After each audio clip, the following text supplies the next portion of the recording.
الفنانة الجميلة شادية لما بدأت أقرأ عنها وعن حياتها وعن المذكرات الخاصة بيها عرفت حاجات كتيرة جدا مكنتش أعرفها عنها بصراحة، فحبيت إن أنا أشاركها معاكم في الفيديو ده.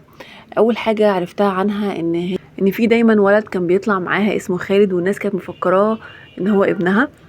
لكن الحقيقة بقى لما عرفت قصة الولد ده يعني بجد استغربت جدا. أول حاجة الولد ده ما يبقاش ابنها، ده يبقى ابن أخوها. عندها أخ اسمه طاهر، وأخوها ده يعني قريب جدا جدا منها وبتحبه جدا.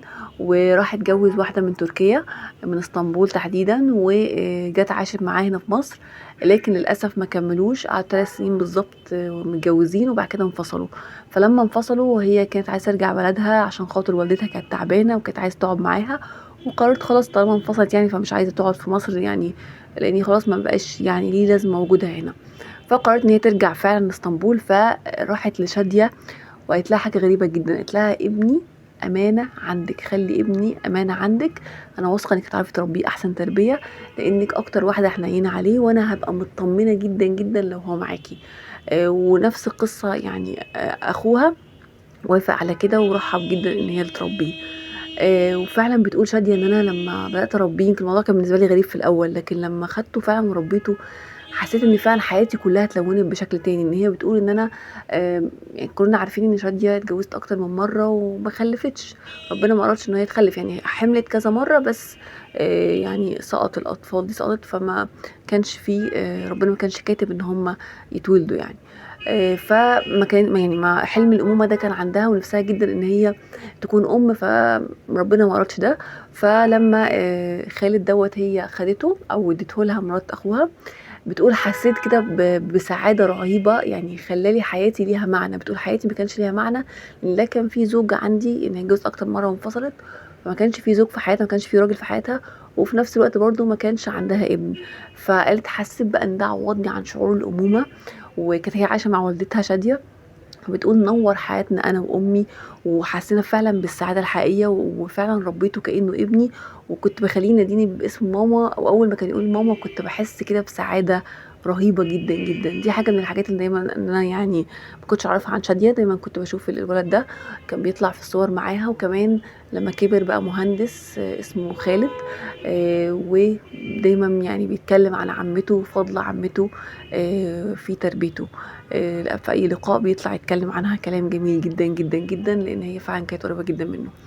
من الحاجات اللي برضو حكيتها شادية عنها ان هي قالت ان انا رغم ان انا نجمة، يعني او ان هي كانت في فترة من فترات قبل طبعا موضوع الحجاب وكده، بس هي كانت نجمة وكانت بيجيلها ادوار كتير جدا، ويعني تقريبا الناس كلها كانت شايفة ان هي يعني عندها كل حاجة. لكن بتقول ان انا في مرة من المرات كنت رايحة اصور، فالشخص اللي بيعمل لي شعري قعد ساعة يعمل لي شعري، وبعد كده شخص الماكير قعد ساعة برضو تاني. قالت بعد كل ده لقيت نفسي بعد كده المخرج بيقول النهارده اليوم هنلغيه او هنفركشه. قالت حسيت بغضب جوايا رهيب ان انا قاعده ساعه او ساعتين بعمل شعري وبعمل الحاجات دي كلها، وفي الاخر ان اليوم يتلغي. اتضايقت جدا. بتقول غير ان انا لما لقيت نفسي بعد كده برضه لما بطلع في حفلات لقيت نفسي كل مره بقول نفس الكلام هو نفس الاغاني هي. فكنت بحس، قعدت افكر مع نفسي كده، حاسس ان حياتي ملهاش معنى، حياتي ملهاش اي لازمه. انا بعمل ايه في حياتي؟ لا في زوج ولا في ابن ولا في اي حاجه اعيش عشان خاطرها. والفن ده ماشي حاجه كويسه كانت بالنسبه لي، بس انا خلاص اول حاجه زهقت منه، حسيت ان كل حاجه بعيدها تاني، وحتى الادوار اللي بتعرض عليا دلوقتي ما بقتش زي الاول. فحسيت ان انا يعني حياتي بقت تقيله قوي او انا مش مبسوطه فيها. الكلام ده قبل طبعا موضوع خالد يعني. فبتقول ان انا يعني فتره من فترات كده حسيت ان انا لا متضايقه جدا. ف... فرغم ان كل النجوميه والناس دايما شايفاها شاديه وشايفين كل الحاجات دي كلها، لكن هي ما كانتش مبسوطه ابدا، وقررت ان هي فعلا تعتزل. وكمان بتقول ان انا بعدها بقى بفتره بعد الاعتزال قررت بقى ان هي تتقرب لربنا اكتر وتلبس الحجاب، ويمكن عشان خاطر ان هي لبسته عن اقتناع وفعلا بعدت عن تمثيل عن اقتناع، فده اللي خلاها ان هي ما رجعتش تماما لاي حاجه ليها علاقه بالفن، ولا حتى كانت بتطلع في برامج ابدا. كانت مستمتعه بحياتها مع ابن اخوها ومع والدتها، وفعلا حاسه ان هي يعني ايه، ان هي مرتاحه في الحياه دي، وان الشهره والنجوميه دي زي ما بتقول كده يعني حاجه كده، مجرد حاجه الناس متخيله ان هي حاجه مهمه، لكن هي بس كده شهره كدابه، يعني مش حاجه فعلا تستحق الواحد يعيش عشان خاطرها.